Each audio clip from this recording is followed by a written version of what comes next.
All right, everybody. I am sitting here with my guest, who will remain nameless for the duration of our interview.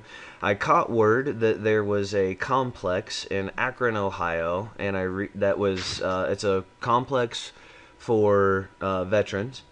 And the word that I caught was that it wasn't being managed correctly, so I was able to reach out, and she graciously accepted my request for interview, which I appreciate.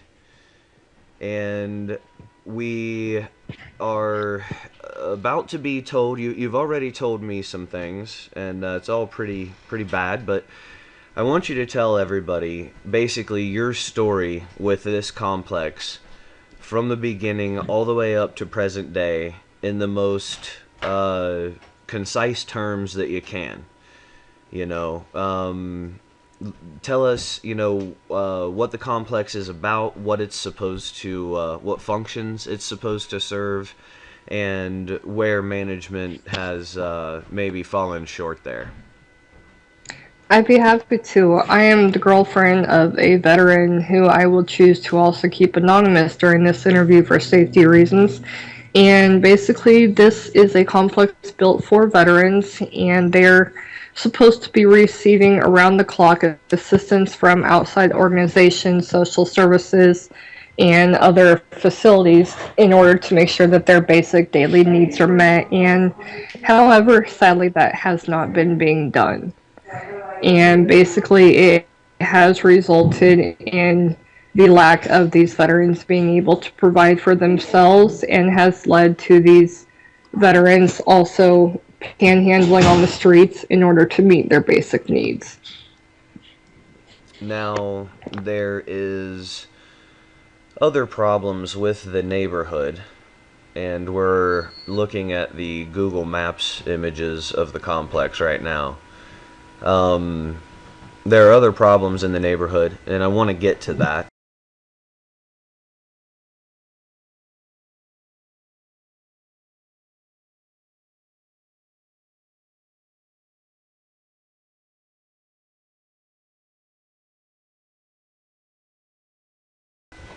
But you were saying the veterans are supposed to be in touch with different social services, things like this, to take care of them. Has the management been able to do that for the residents there? No, not no. So whatever, no, nothing has been done in order to help these veterans. It is in everyone's lease that lives there stating that social services would show up on the property and do whatever they need to do for the veterans, which has not been done. Again, it is in our lease, and sadly, that has fallen through the cracks, and basically, management has said they don't care. Now, what kind of things do the residents need currently? Basically, the strongest need right now is definitely food and winter clothing and basic hygiene needs, toilet paper, toothbrushes, things like that. But basically, just the basic needs that every individual has. The Okay. need to be able to survive and take care of themselves. Okay, now you have tried to orchestrate efforts to help the people there, and you recently had to ask permission to do a little food drive, and the complex gave you permission to do so in a letter. You went out and you did a food drive, and you got some food, and what has happened since then? And since doing the food drive, I do want to say thank you to all who participated.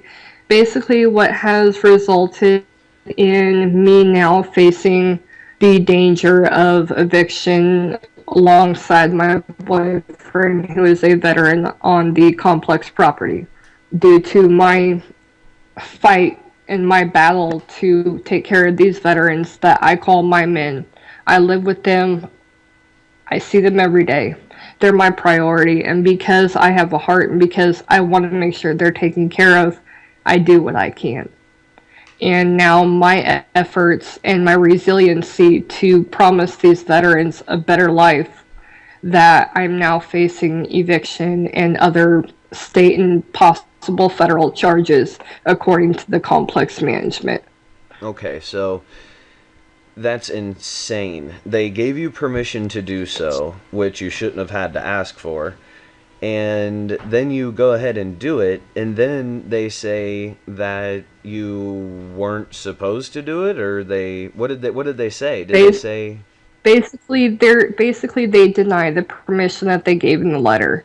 Basically, they said that because they quote they are in charge of all activity off or on the premises in regards to the veterans, that because I did not allow them to be in control of the food drive, I basically violated my lease by not doing what I was supposed to and let them take care of it. But seeing as how the complex management has not done anything for these veterans, I refused to let them take care of it because I knew nothing would be done. right? And they said that you were soliciting. That was what they said you did. Yes, correct. Because I reached out to a group called Rolling Thunder, which is a veterans organization in Ohio, one of the biggest veterans organizations here. That basically, because I reached out and because they reached back out to the veterans and did a major food donation to them, that they call that soliciting, because I brought in outside companies and organizations in order to better assist the veterans. Okay. So in a nutshell, the complex is not taking care of the veterans. Somebody there decided to do it themselves, and the complex is now threatening eviction. And I believe they told you today, the date 8/26/15. I believe they said that you had to go to the police station to have a meeting with them. Is that right? Correct. Can you tell us more about that? That meeting did not happen. They showed up on property this morning, and coincidentally, after this all was said and done, and that they wanted a meeting with my boyfriend and I, said that they had other issues that arose and that they had to reschedule the meeting, which I politely stated to the maintenance manager that got in my face and called me names, and I basically told them that they now play by my rules. I will make that meeting whenever I'm available if I choose to be available. And I said, until you can produce it in writing, anything you say verbally has no standing. And basically, they left and said that they would deal with me later. Okay. All right. So you and when they called you, they had called you along with their lawyer. Is that correct? Correct. And they were basically trying to intimidate. Is that the way that you felt? Correct. I felt intimidated. I felt humiliated, that because I have a heart and that I care about the veterans, I'm being humiliated for my recognition that these veterans have needs and that I will fight for them and continue to fight for them. This fight does not stop. This is a battle I will win, and I will see it through to the fullest. All right. Man, all the veterans and patriots and everybody who works with them and for them, man, we all love hearing that. And I know you're a passionate woman. And I really appreciate you having the courage and the strength to speak out against these guys, even though they are threatening you and your loved one with eviction. That takes a lot of courage, and maybe more people could learn from that. That's my thinking.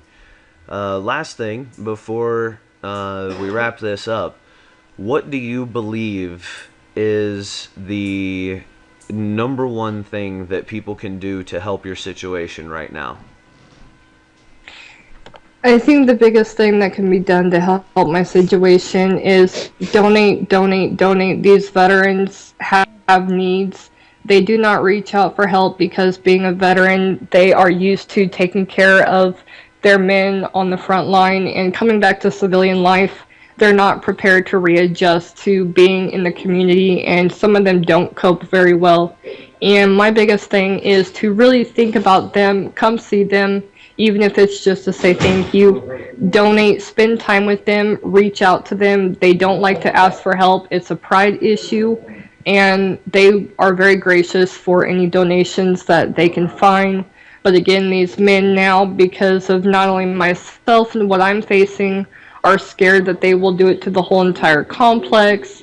And it's a situation that I hope to be resolved, and I hope that within my message is the powerful message of selfless sacrifice. These men fought for our country. They lost loved ones. They lost family. They didn't choose to go to war. They wanted to.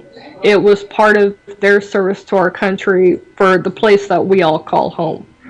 And I can only hope and pray that this reaches a lot of people and that this will be something that will lead to a positive outcome, regardless of the fight that it may take in order to find that positive outcome.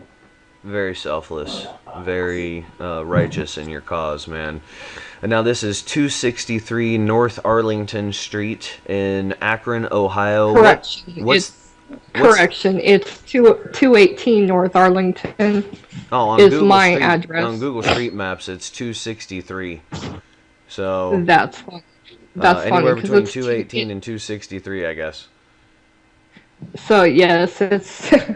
that's odd. I don't know why it has that as the address, but okay. Yeah, it's weird. Well, Google isn't we're always we're right. basically we're basically located across from the Oriana Administrative Offices building in Akron, Ohio, on North Arlington Street. So you can't miss us. Okay, and what's the name of the complex again? It is the Arlington Veterans Housing Complex. The Arlington Veterans Housing Complex on North Arlington Street in Akron, Ohio. I want to thank you again for your time and your courage, and No, thank you for helping me get my message out. Because of you, I'm praying that my voice, my message can be heard to the veterans. I want to say I'm not giving up. I'm not done fighting this fight. You are the reason I continue to fight, and I just want to say that all the veterans nationwide, this is the reason why people don't lose hope, because of your sacrifices. well, I'm a blessed man. I get to represent an entire network of incredible people. So this is the work of many, and we'll get it out, and we'll help spread the word and see if we can't contact the right people, and hopefully we do another interview down the line, and it'll be a positive update. I pray that would be the end result. And again, thank you for allowing me to do this, and thank you for allowing me to speak and having a way to get my message out there. Yeah, absolutely, and thank you for your hard work, and we'll get this out today. Thank you for your time, and tell your loved one thank you for their sacrifice and their service. And we're all gonna work on this and hope and pray that it has a positive resolution. So thanks again for your time, and we will Thank you so definitely be in much. touch. Thank you.